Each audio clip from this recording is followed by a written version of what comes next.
Selamat pagi, salam luar biasa dimanapun mitra 3i berada. Perkenalkan, nama saya Kuancen. Pada kesempatan ini saya khusus membahas investment yang ada di 3i Network.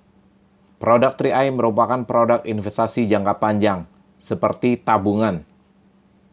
Yang namanya investasi seperti kita membeli sebuah rumah dengan angsuran secara kredit untuk jangka panjang. Mari kita lihat penjelasan berikut ini. Produk unit link kita namakan Carling Pro. Carling Pro kita bagi menjadi dua, investasi dan proteksi. Proteksi dibagi menjadi dua lagi, yaitu kesehatan dan pertanggungan jiwa. Di mana di 3i kita tidak masukkan program kesehatan. Kita hanya pertanggungan jiwa. Artinya, jika nasabah meninggal sesuai premi yang dibayar setiap bulan. Untuk premi 350.000, uang pertanggungan 21 juta rupiah. Untuk premi 700.000, uang pertanggungan 42 juta rupiah. Dan untuk premi 1 juta, uang pertanggungan 60 juta rupiah. Pilihan investasi. Pilihan investasi ada 4. Kita bisa masukkan ke ProSafe, ProFlexi, dan ProMix. Tetapi khusus di 3i, kita masukkan di ProMix. Kenapa? Karena untuk jangka panjang nilai investasi lebih stabil.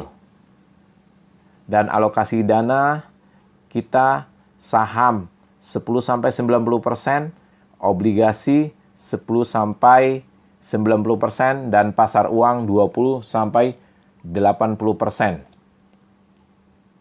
Biaya akuisisi. Dalam produk Carling Pro, ada biaya akuisisi setiap bulan selama 5 tahun. Sehingga nilai investasi tahun pertama adalah 40%, tahun kedua adalah 75%, tahun ketiga ada 90%, tahun keempat 95%, dan tahun kelima adalah 95%. Sisanya biaya akuisisi. Berikut ini adalah contoh atau ilustrasi perhitungan nilai tunai disetahunkan. Dengan usia tertanggung 3 tahun, biaya asuransi Rp29.610 per tahun dengan membayar premi selama 5 tahun. Jika kenaikan investasi NAB sebesar 6% dan sedang 14%, tinggi adalah 20%, maka kita lihat bagaimana cara menghitung nilai kenaikan investasi sebesar 6%. Contoh perhitungan nilai tunai, premi 350.000. Premi 350.000 dikali dengan 12 disetahunkan menjadi Rp4.200.000. Dikurangi, yang pertama adalah biaya akuisisi 60%, Rp2.520.000. Biaya administrasi Rp25.000 per bulan dikali dengan 12, Rp300.000. Biaya asuransi sesuai dengan umur tertanggung, Rp29.610. Jadi dikurangi total Rp2.849.610. Jadi nilai tunai kita adalah sebelum kenaikan Rp1.350.390. Ditambah dengan asumsi kenaikan NAB adalah 6%. Berarti nilai sebelum kenaikan dikali dengan 6%, sehingga Rp81.023. Jadi total nilai tunai kita seperti yang ada di tabel adalah Rp1.431.413. Dengan saat ini nilai NAB kurang lebih Rp2.800 per unit. Untuk menghitung unit berarti nilai tunai dibagikan dengan NAB.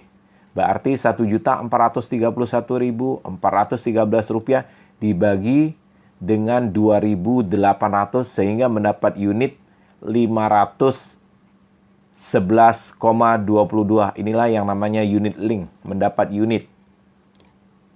Contoh analisa kenaikan NAB. Yang seperti tadi, NAB kita saat ini 2.800. Berarti nilai unit kita 511,22 unit. NAB per unit 2.800 jika kenaikan menjadi NAB menjadi 3.360 per unit,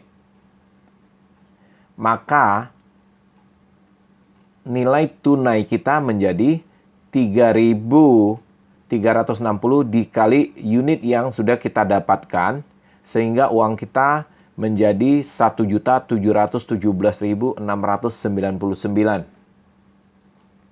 Selisih 3.360 dengan 2.800 sama dengan Rp560. Inilah yang dinamakan kenaikan daripada NAB. Kalau kita hitung sebesar 20% antara 3.360 dengan 2.800. Kalau kita melihat tabel, inilah yang dihitung, ada rendah 6%, sedang 14%, dan tinggi adalah 20%. Kenaikan inilah yang dinamakan kenaikan daripada NAB yang ada di ilustrasi contoh masing-masing usia tertanggung. Apa itu NAB? Pengertian daripada NAB. Nilai aktiva bersih, yaitu alat ukur kinerja reksadana yang terlihat pada harga satuan unit penyertaan yang menjadi indikator sebagai untung atau ruginya investasi pada reksadana yang dikerjakan oleh manajer investasi. Nilai aktiva bersih NAB dihitung dengan menjumlahkan seluruh nilai dari masing-masing efek atau surat berharga yang dimilikinya berdasarkan harga penutup efek yang bersangkutan, kemudian dikurangi dengan kewajiban-kewajiban reksadana, kemudian diserahkan kepada bank kustodian untuk dihitung NAB dan diterbitkan hasilnya setiap hari. Salam luar biasa, Gokron!